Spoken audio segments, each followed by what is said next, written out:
the income that is, are we better off than we were 4 years ago? Much work to be done. And I'm saying that we have the strongest school board in decades, a force for positive change and a strong leader.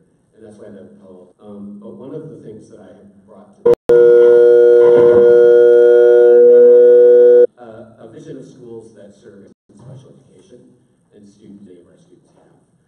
I've been a staunch advocate and a hard worker. Stood up for students with the federal government on civil rights. I guess I'm out of time. I'm not sure whether that's. I'm not sure how we do it. I'm looking forward to it. Thank you. I came straight from the airport. Alumni was reminded of to reach success that enabled us each to succeed, to reach their own. The very reason you chose to send your high school together, the reason that we're just because I represent the foundation. Every student has that. I'll begin with the advanced questions given. The first one that was given to candidates, I'll read it out right now. For students who have more accountability and who want happiness. This is a hugely important question. Some of the most is the Palo Alto ahead of where was brilliant measured against, and I think we can.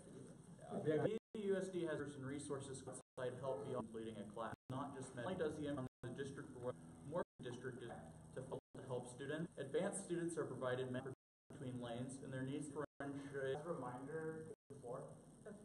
Academic spectrum. We don't have the benefit of tutors. This is not something that can work being absorbed. To help it, especially for advanced. So looking at how we. I have read continuing through events in the service negate the other. Obligation to all is performance against that obligation. In some areas, for some students, we are not doing as well. So there is room for improvement here.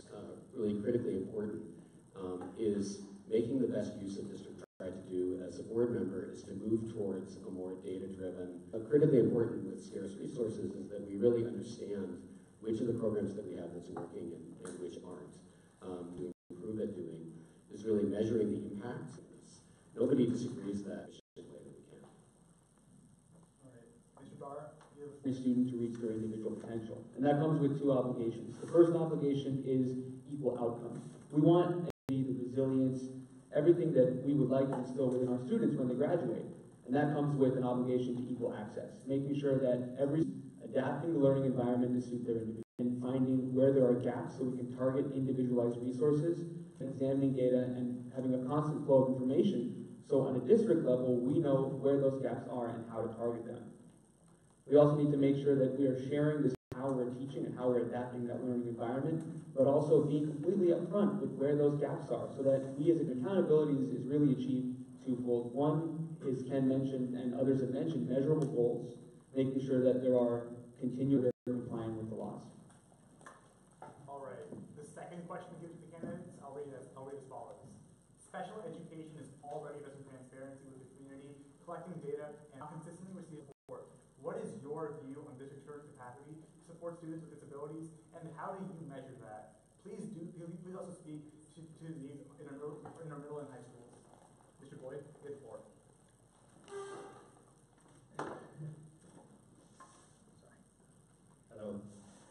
Hello. I think, I don't know how many people here are sports fans, but if you enjoy soccer, you have to know to make the goal. You have to be aware, not of where the ball is today, but where the ball is going to be, and manage to put your foot there and kick the goal in. And I think this is what I want to bring to the table. We have basically a situation where special needs students are just not receiving the services that they're entitled to. But that's the past. The future is a much higher goal. The future that we have to measure ourselves is, it's really how are we going to new federal law, Every Student Succeeds Act, which we're so far away today from where we should be internationally, and even we're not meeting people's needs, and there's no. Mr. Sharp, you have the floor. The district has a lot of money and the capacity to support students with disabilities, but that has not happened. They need to fix things and look at what is actually useful to help. For example, there was a lot of money spent on the wellness centers. Data should be collected on the demographics of who is using the centers and what our educators will be an effective thing. Students are more likely to go to teachers. They should be given materials to support and help. There are a lot of things that you can use to measure success. You can measure grade improvement, standardized test performance, the number of compliance not met. You need to understand why progress is not being across different school sites. Co-taught classes in middle and high school allow more students to be included, but it also limits students' access to many higher level and lane classes that have no such system. Thank you. Thank you. The Associate Superintendent has decided for also to reduce with family and compliance. That means the seventh statistic. Students do not have intellectualities, do not meet A through G requirements for. There are the special education program special ed directors, since we need to do more with upon graduation from our high schools, when that state survey did what it needed to do, so that it would not be an expectation of graduating from free. You're not entitled to best. Your adversaries. The rate of failure is not increasing. We need to train our case managers to track to the IEP goals and measure progress 3 to 4 times a year so that we can course correct. All children are capable of making academic progress, and if we are doing this on a time accordingly and not continue saying we need to do more with less in special education. Mr. Dauber, you have the floor. Well, actually, the board, with my full support, this summer said that we need to do more with more in special education. We actually, over the next 2 years, and funded the first year of that request, we committed to whatever funding is needed in order to meet the needs of students in special education, and that I'm not just saying that, we've put dollars against that. In terms of where the data about where the gaps are, in May, the district staff came back with survey results that demonstrate, I think, some places where there's, and also dissatisfaction, follow-up after IEP meetings, making sure that better support for training for teachers and inclusion. So the kinds of resources that are needed in order to make those changes. And I am completely committed to making sure that we stay that course. Mr. Dara, you have the floor. Additional distinction between general ed and special ed. And that's sort of the opposite of what we're going. Tight master schedule, you have a number of different teachers per student, which makes it a lot more difficult to fix that, to increase our capacity as professionals, to teaching teachers how, and there are students who are in both courses, learning environment for those students, to make a more inclusive learning environment, but also bringing professionals into the classroom. The things the district is going to do is to bring special students. Now, community students, that's the kind of environment in which they build. Each candidate will have all PTA USD schools, relevant behavior, and behaviors also. As a board member, what restorative discipline methods will you support? Mr. Boyd, you have the floor. So negative and then punish, when in fact we need to work towards a very, there's not a single kid out there that I know that wants to misbehave or break the rules, but we have a garden, we have a need at the high school to do a very cruel for all children. Mr. Shar? Or beneficial measures of discipline. It's all punitive, as Chris was saying. And that, from my experience, some of the things they punished were things that were out of the student's control. So like, from one of my medications, one of the side effects I had was bad gas. And I got kicked out of the classroom for having bad gas, even though it was a side effect of a medication that I had no control over. And so I think there is a very negative feeling to punishment and the environment around it that students face, and especially students with disabilities face. And I think there needs to be more awareness of what problems students have, as opposed to just punishing them for something that they might not even be at fault for. Ms. Jordan, you have the floor. Thank you. Taken out of context, which I'd like to explain. The context of what I must provide services to these students, and they must properly implement their IEPs. Schools are really the ones that should be subject to some discipline when services are not provided, rather than students. Thank you.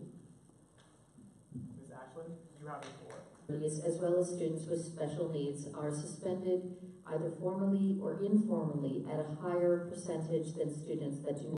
Your child needs to come home, your child wants to go home, and it is not reported as a suspension. This practice is very common in our district as well as others. One of the things we've learned in this district in the past recent years is that behavior is a form of communication. This is not always about stopping behaviors, but it is about teaching pragmatic language. Mr. Dauber, you have the floor.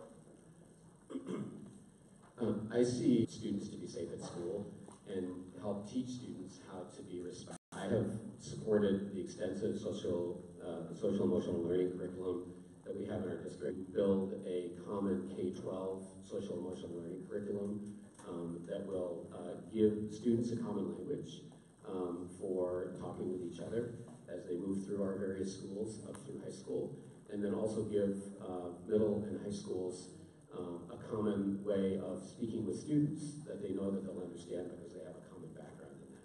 So I think this is restorative justice, discipline, social emotional learning curriculum are all part of the way that we help students come to respect each other and build a strong community at school. Mr. Dara? Stemming any long-term behavior. We know this. And so it's important to look at the underlying behavioral tied intimately with the issue of discipline. When we start addressing those issues, which we have been doing, whether it's with wellness centers, social emotional learning curriculum, that's how we begin. Historically underrepresented students and special needs students are disproportionately subject to punitive measures and discipline. And so what the district should be doing more of is hiring more historically underrepresented teachers and staff to make sure that there is a perspective that teachers and staff are coming from that is common with students who are affected, as well as making sure that we have more unconscious bias training, not just when we hire teachers, but on an ongoing basis. All right. The next audience question, I'll read out loud.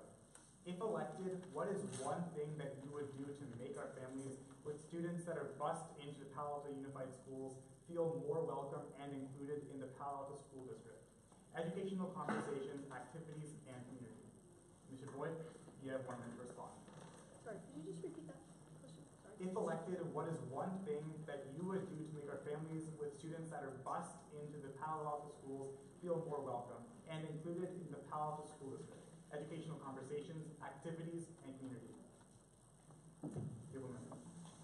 That is actually a very good question, and it also is something, since a lot of our people are children who in very different to everyone in part of a family.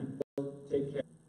Programs, add team building days, and feel encourage the integration of these students from outside and get them included with the students that are already here is very important. And I think that, training people to accept outsiders is important, because if things are just left the way they are, they won't change.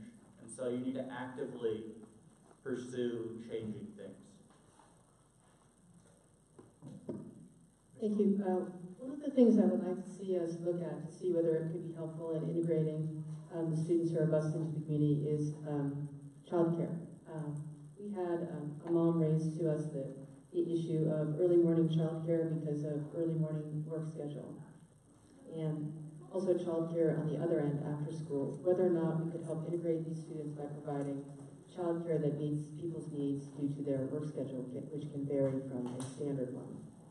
And so that's one thing I'd like to look at. Thank you. Ms. Ashland? Since Kathy said childcare, I'll talk about transportation. When students are bused into our district, one of the things that they frequently miss out on is extracurricular activities that occur after a science project in the middle school level and other group projects at the high school level. The number one thing I would address is private services like Lyft and Uber, but as long as they're our community, that's the number one thing I would address. No possible candidates for candidate materials in this room, please. In this area, family them. So I think that this is from school. In my view, the most critical thing that we can do to promote integration, less integrated in school than not being supported. It's important to have these, but it's critically important that we help to meet their full potential. And I think that's the steps that we can take. Mr. Dara? Transportation, childcare, educational infrastructure are all critical. Families, especially those in East Palo Alto, don't have the same parents, find it very difficult to come to board meetings that are once every 2 weeks and tend to rate the issue. The one thing that members could go to different direct USD, and so it's critical.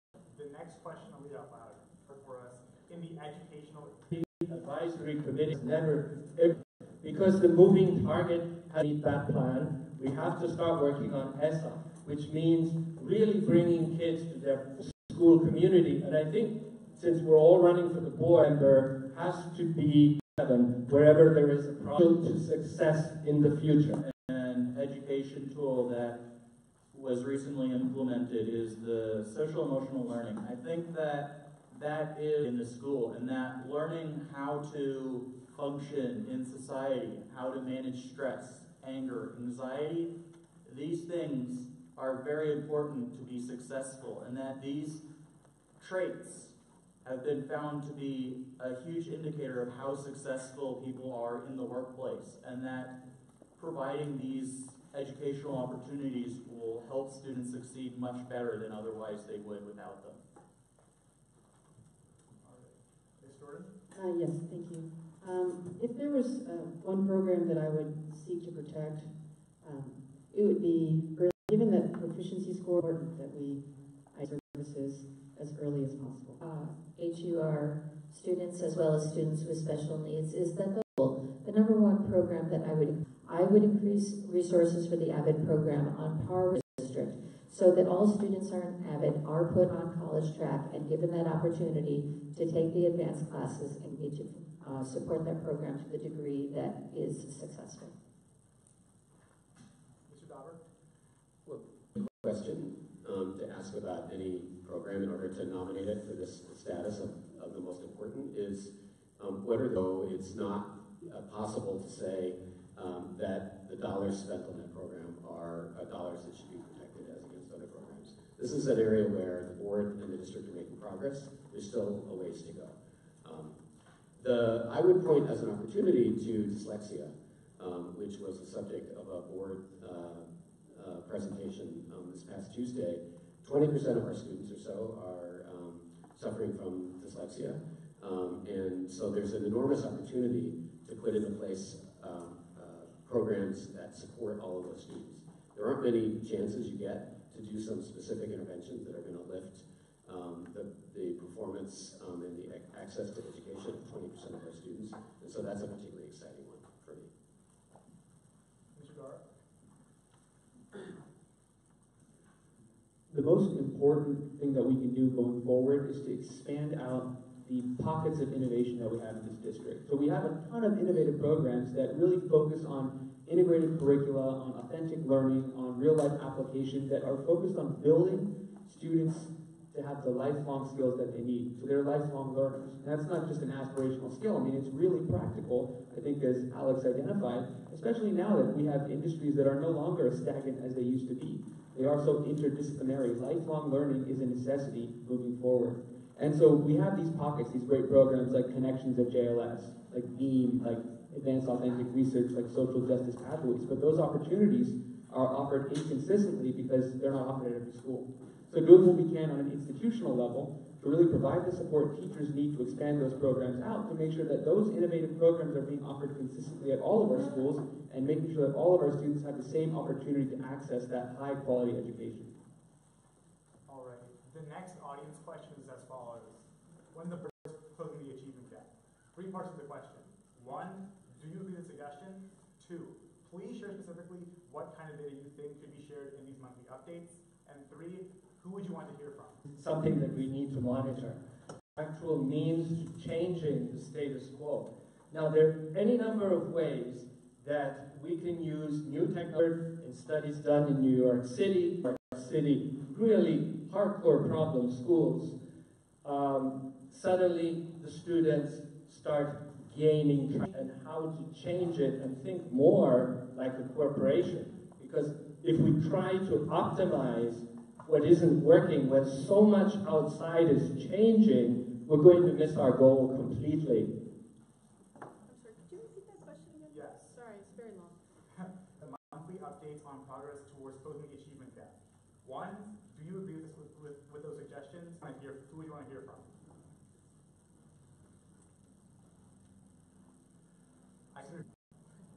So I think monthly updates are a bare minimum. I think the more frequent the updates, the more data points you have, the more accurate your information is going to be. So I think any less than monthly would lead to inaccurate data or to not enough data points to measure stuff as accurately as possible. And I think that some of the things you can measure are grades, obviously, how they perform on standardized tests, and I think for IEPs, are they meeting their goals? Are the students doing what they set out to do? And these are important issues.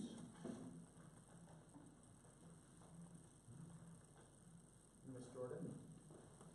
Yes, thank you. I'm trying to remember the three goals. I think environmental equity for the equity plan. Environmental equity, I believe I could add something focused, and personnel equity, I think, were the three goals that were centered in the equitable. And in terms of what I'd like to see and what I'd like to hear from, we want any potential deficits that were identified early on to see how those deficits are progressing, whether or not instruction is being absorbed, and for both students with deficits as well as students with disabilities. So that is what I'd like to focus on. Thank you. Ms. Ackland? I do agree with the suggestion on monthly reports, but I do believe it should be done in the teaching teams at the school level. One of the things about the data is that we have so few students in our district that identify as African American, and when those numbers are below a certain level at a school, it is not reported in the data because it would identify the student. Additionally, multiracial data is lumped together, so it can be very hard to determine at the district level, but at the site level, those updates would include progress on the students' goals, as well as a focus on emphasizing the strengths and the interests of the students. A lot of our educational data is based on their deficits. I would want to hear from the people on the instructional team that are working with those students on a daily basis and ensure that we're making progress on those goals at the school level. Mr. Dauber? I certainly support frequent updates to the board on closing the achievement gap. One of the scarcest resources in a school district is attention, and focusing attention on an issue makes it more likely that we'll solve it. For progress in the site level principles, and that what we should do is, and I've had conversations with the superintendent about this, I think he's agreeable to this, is to set those goals at the sites as to the resources that they need in order to make that progress, and ultimately to hold the superintendent accountable. I think seeing progress on the achievement gap as part of the core mission and core job of our... The tricky thing about how often we want to look at data is that if the data points are too close together, then we don't get a full picture of any trends that develop if they're too far. But regardless, gaps.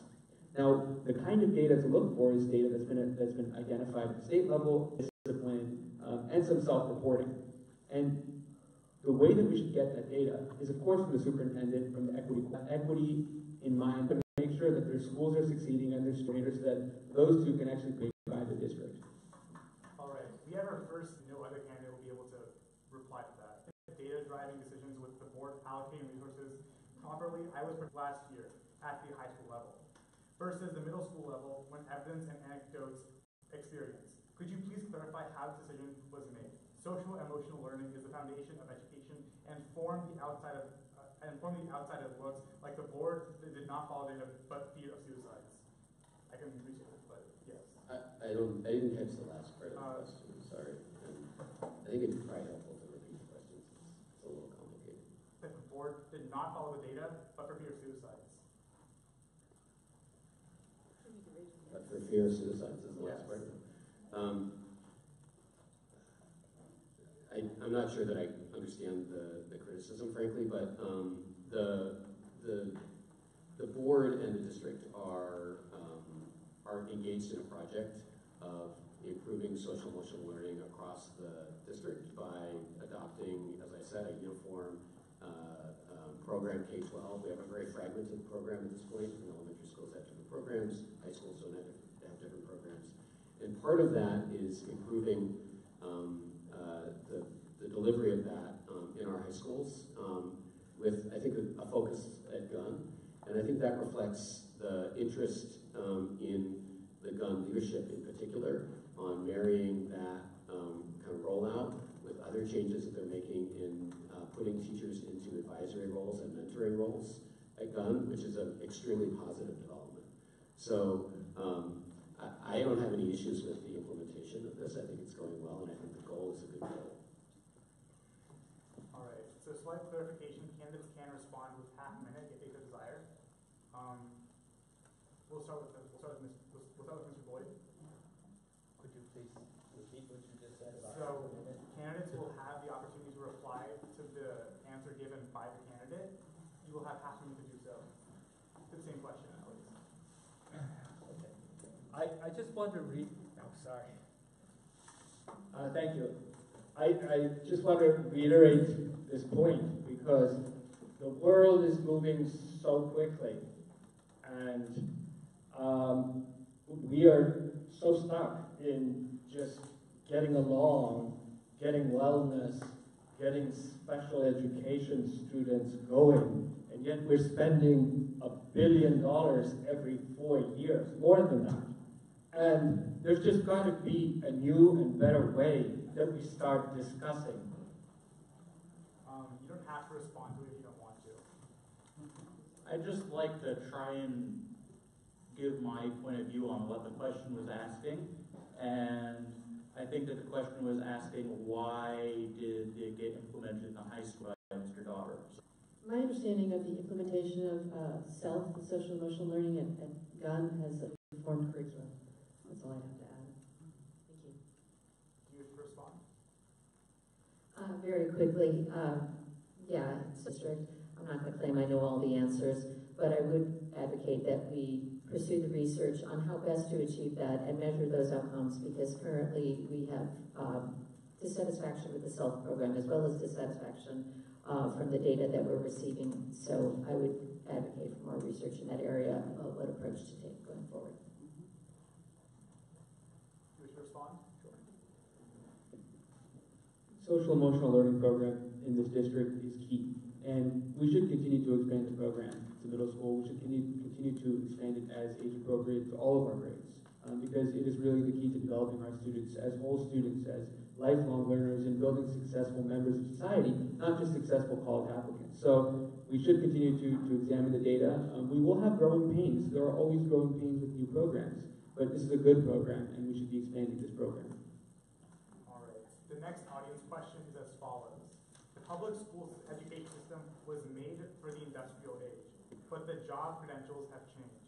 Yet the public school system has not. How will you, if elected, change the system to prepare these students for not just careers in the factory, but for modern careers?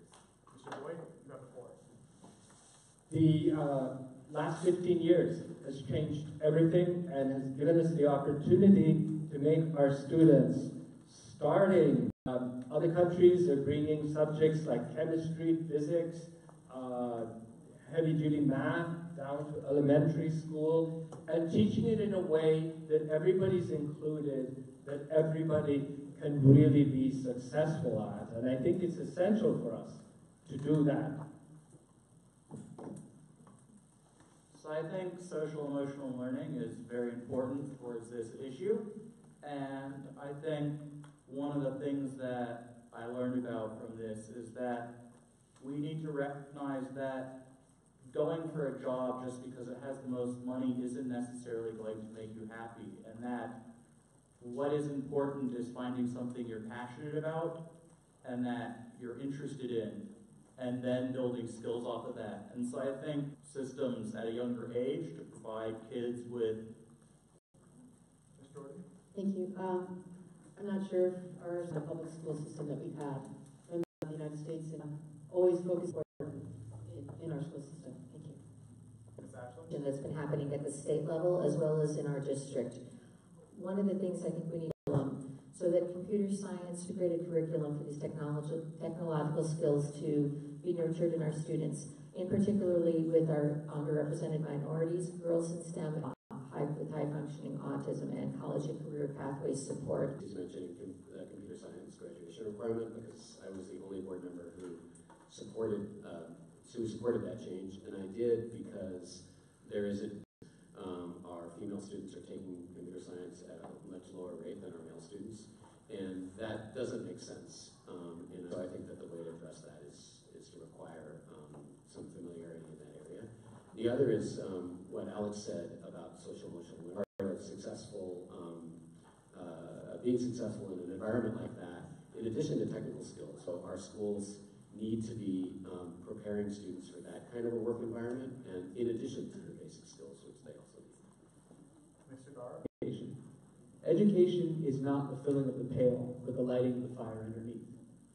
What in skills that many pockets of innovation justice programs, the journalism programs, what can we do to make sure that every student has that same opportunity? And what we can do is create a district-wide hub, a committee that is charged with taking those ideas for innovative programs, fleshing them out, and providing institutional support to actually offer we need our students to have for the future. All right. The next audience question is, what would that be? Or do you limit AP classes altogether? Classes should have a new era of learning, educational program, and by the age, what we need to do is redesign the curriculums, work with our teachers, PTA, PI, to it's so amazing. Put together a 2D plotter, read the manual. Mr. Sharp? Minorities where college is very expensive, and I think it's $70 for an AP test to get credit for. The limiting of AP doesn't do anything good. I think, if anything, it would be an environmental change, that not just challenging yourself to learn type of learning and expectations to take an AP for that. Support limiting the number of AP classes. Support eliminating AP classes altogether. As Alex said, students do want to challenge themselves, and that is present. They do look to take honors in AP classes. As Alex said, they may be helpful for those. One of the easiest things that we in hopes that would improve student mental health and well-being, and unfortunately it does not seem to correlate. Even absolutely must remain a student and a family choice, and that we don't offer in our district classes in English and the humanities, as well as in the STEM classes, so that also I don't support, and would not, that students are free to choose unhealthy, and that produces too much stress. So the district's homework policy, which limits homework, first classes or other classes. And the point of that is twofold. One is to respect the academic research, which shows that beyond that, the effects are negative for learning rather than positive, but also to enable students to make a choice about what they want to take without worrying that by taking certain classes, they're going to be taking on a crushing workload. Mr. Dar? I don't support limiting APs, but I do support the sort of be able to take an AP for whom an AP course might be too challenging, have AP or not. Making sure that we are giving students the same opportunity, but because they can take it for the depth of knowledge that APs are there for. So that if they're interested in the subject, truly interested in it, get the depth of knowledge into U.S. history. Not because they need that +1 GPA or because all their friends are taking it. This requires a really frank conversation about the positives and negatives of APs. It requires a frank conversation not only with our teachers and our administrators, but with our community. Because it is irrevocably tied to the issue of mental health, which is something that nobody in this community is immune from. All right. The next audience question follows. How do you propose to balance multidisciplinary issues as labels? And what is the school board's role in multidisciplinary issues? Allocate resource, super teacher, should we say, case that is recently hitting being classified as special needs, that ended up in a Title IX complaint. that was allowed to occur because right now it's a wild west in our special ed course. All the wonderful things that we didn't do. Sure.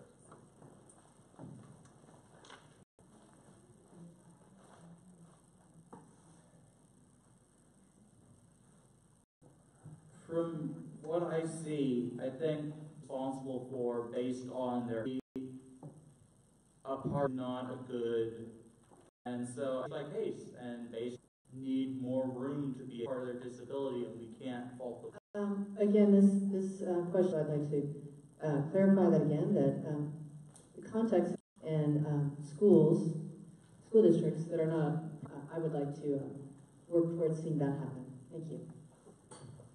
Ms. Ashland?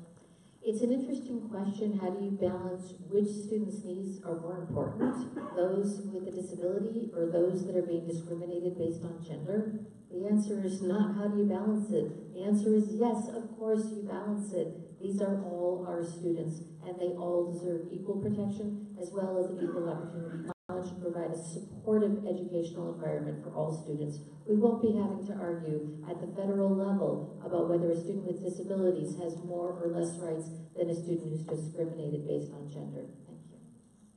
Mr. Dauber? Manifestation hearings that let them off of discipline, I don't see much more likely to be bigger, probably the 2000 from this.